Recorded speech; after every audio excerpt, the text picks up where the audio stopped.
Assalamualaikum warahmatullahi wabarakatuh. Alhamdulillah, hanya Allah yang pantas dipuji. Alhamdulillah, hanya Allah yang layak dipuja. Terkadang kita ingin disanjung atas apa yang kita lakukan. Terkadang kita ingin dipuji atas apa yang kita miliki. Padahal kita nggak punya apa-apa. Dan sejatinya semua yang ada pada kita adalah lillahi rabbil alamin. Sehingga tatkala ada orang yang meninggal dunia, tatkala kita terkena musibah, kita dianjurkan untuk mengatakan inna lillah. Kita ini milik Allah. Kita, bukan orang itu. Tapi kita dengan tubuh kita, dengan harta kita dan keluarga kita semuanya milik Allah. Dan kita kelak akan kembali kepada Allah Jalla Jalaluhu. Allahumma salli wa sallim ala sayyidina wa maulana Muhammadin wa ala alihi wa ashabihi ajma'in. Ya Allah, semoga salawat, salam, berkah dan nikmat senantiasa Engkau curahkan untuk hamba kekasih-Mu, untuk baginda Nabi kita Muhammad sallallahu alaihi wasallam, untuk keluarga beliau, untuk istri-istri beliau, untuk putra-putri beliau, dan untuk seluruh sahabat Nabi. Semoga Allah meridai kita bersama mereka. Amma ba'd. Siapa yang enggak ingin punya rumah? Semua bercita-cita untuk memiliki rumah, memiliki tempat tinggal, sehingga ada yang dengan cara menabung agar dia punya rumah. Ada yang sampai pensiun gak punya rumah. Ada yang mati di rumah kontrakan. Maka nikmat rumah ini adalah nikmat yang agung yang perlu kita syukuri. Tapi kenapa kita itu hanya fokus ingin memiliki rumah di dunia? Padahal rumah-rumah yang besar ditinggal oleh pemiliknya. Ada rumah besar yang ceritanya, oh ini pemiliknya sudah mati. Ini generasi kedua sekarang. Ini generasi ketiga. Mereka akan meninggalkan. Nabi Sulaiman yang dikasih kerajaan oleh Allah, yang tidak pantas dimiliki oleh seorang pun di muka bumi. Bagaimana Ratu Bilqis ya, ketika masuk ke istana Nabi Sulaiman, itu bisa angkat bajunya. Karena dia pikir ubinnya itu adalah kolam. Adalah air dia pikir. Tapi Nabi Sulaiman pun mati. Nggak ada Nabi Sulaiman.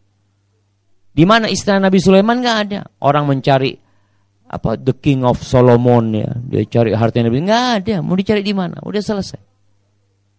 Sekarang banyak orang datang ke Mesir. Mesir itu pernah ada raja yang sangat terkenal. Bahkan Allah menceritakan tentang raja tersebut dalam Al-Quranul Karim. Itu namanya Sungai Nil, itu jalan di bawah istana Fir'aun.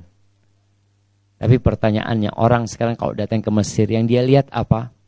Piramid. Dia berpikir ini salah satu keajaiban dunia. Dia nggak berpikir mana yang membangun piramid ini. Kemana pembangun piramid itu? Nggak ada, kata dia. Piramid jadi kuburan. Mereka pergi semua. Allah menceritakan tentang kaum Tsamud. Kaumnya Nabi Saleh. Jadi bapak-bapak kalau berangkat ke Madinah, itu ada sebuah kota namanya Madain Saleh. Atau dikenal sekarang kota Al-Ula. Disebutkan disitulah tempat Nabi Saleh berdakwah. Kemudian didustakan oleh kaumnya. Mereka itu memahat bukit-bukit untuk tempat tinggal mereka. Jadi tempatnya indah sekali. Rasulullah SAW pernah pulang dari perang Tabuk melewatin kampung itu. Lalu Nabi mengatakan kepada para segera kalian. Ini tempat yang diazab oleh Allah SWT. Kalian jangan masuk ke tempat itu illa bakin. Kecuali dalam kondisi nangis. Jadi bukan untuk bersenang-senang ya. Kalau sekarang orang mungkin selfie sana, selfie sini mengatakan, oh bagus banget. Engkau harus berpikir kemana yang membangun rumah itu. Mereka mati semuanya. Ditinggalkan kampungnya. Bukan rumahnya ditinggal, negerinya ditinggal sama mereka. Ad.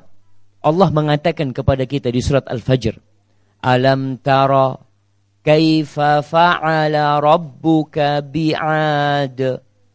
إرم ذات العماد التي لم يخلق مثلها في البلاد وثمود الذين جابوا الصخر بالواد وفرعون ذي الأوتاد الذين طغوا في البلاد فأكثروا فيها الفساد فصب عليهم ربك سوط عذاب إن ربك لبالمرصاد.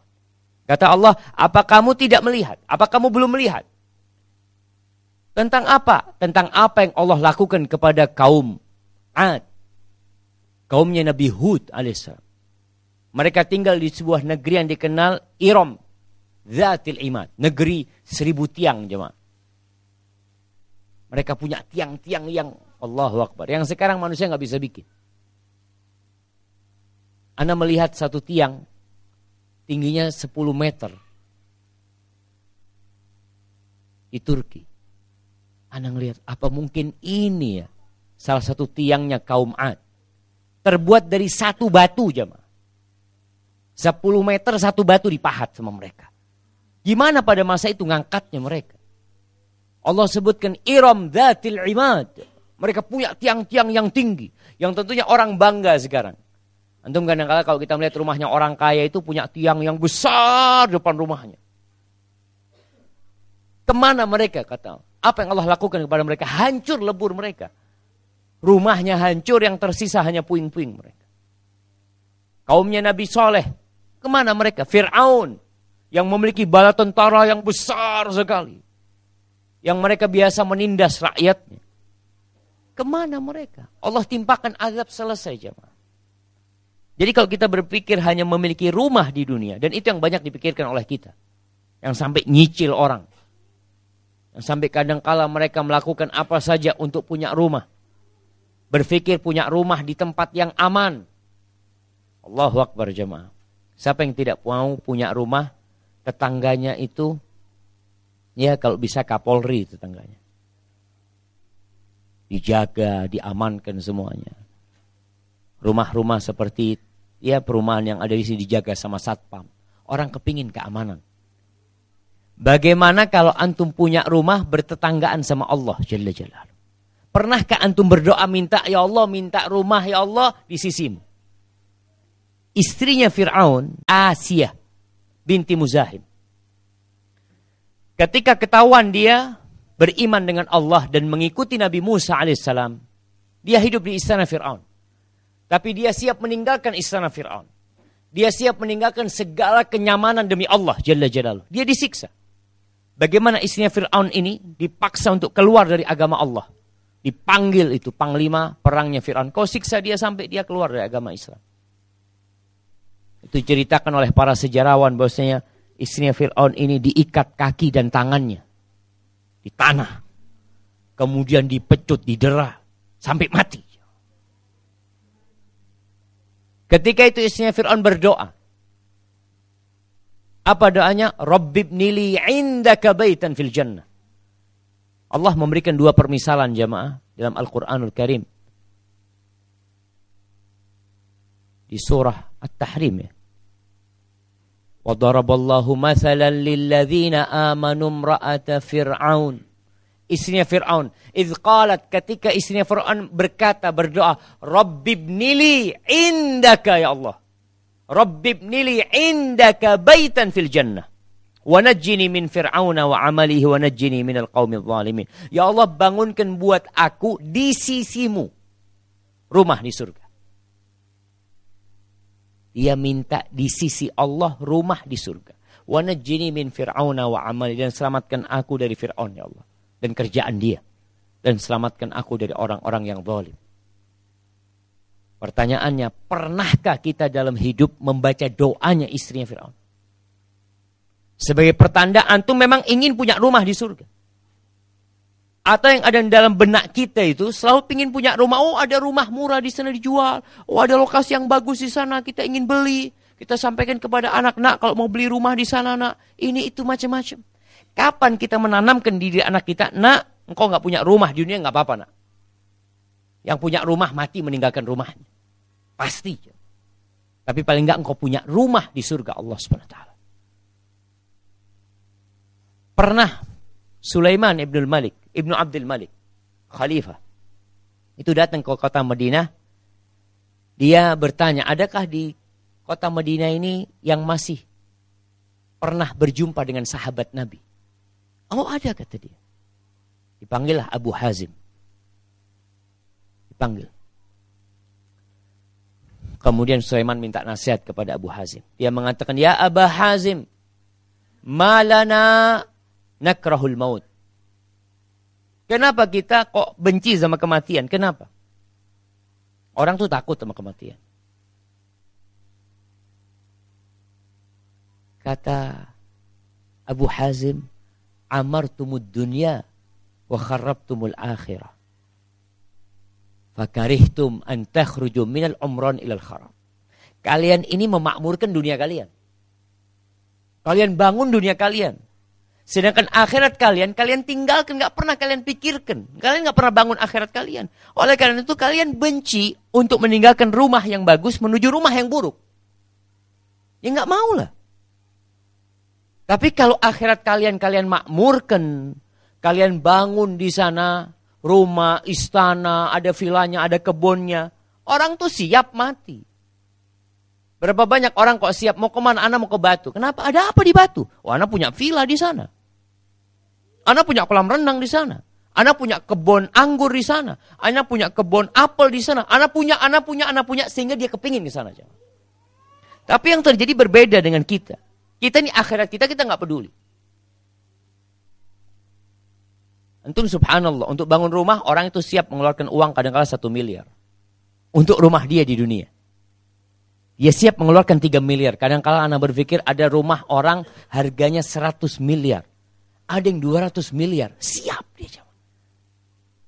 Bahkan anak baca ada satu orang kaya yang harga rumahnya itu diperkirakan 21 triliun. Anak mikir, ya Allah. Dia kekayaannya 600 triliun lebih. Orang berpikir, dunia dia siap mengeluarkan. Tapi siapkah antum mengeluarkan duit sebesar atau seharga rumah antum untuk bikin rumah di surga? Pokoknya anak bikin rumah, antum bikin rumah berapa? Anak 2 miliar, Ustaz. Baik, 2 miliar sumbangkan buat bikin rumah di surga. Siap, mikir jamaah. Aduh, terlalu banyak Ustaz, 2 miliar. 100 juta aja sudah kepikiran dia jamaah. Mungkin dia mau nyumbang 100 juta, itu sholat istikharah dulu. Musyawarah sama istrinya, ya apa ini mau nyumbang 100 juta ini Allah. Rumahmu 2 miliar, engkau gak mikir. Untuk sesuatu yang abadi, Allahu Akbar jemaah. Maka sekarang kita perlu berpikir bagaimana punya rumah di surga yang lebih murah daripada rumah di dunia jemaah. Wallahi rumah di surga itu lebih murah daripada antum punya rumah di dunia. Tapi kita gak kepikiran. Kita cari yang mahal di dunia, kemudian kita tinggalkan.